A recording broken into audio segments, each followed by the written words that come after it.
Ganito ba kayo magluto ng sinigang sa bayabas? And pinakuluan ko na yung mga buto. Yan natin sa laing.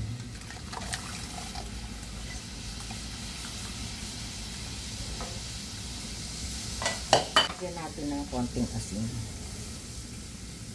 Pakuluin muna natin. Yan, kumukulo na. Lagay na natin yung bayabas. Tinadtad ko yung bayabas.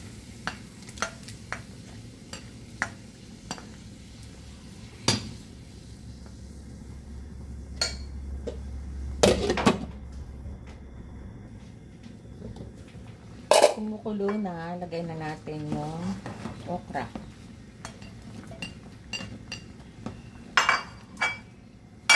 Palambutin lang natin yung okra.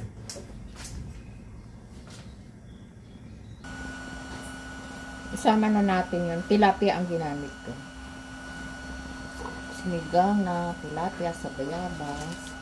Lagay na rin natin yung kangkong.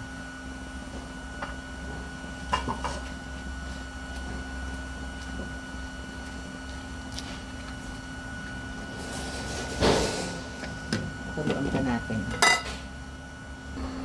Yan, luto na.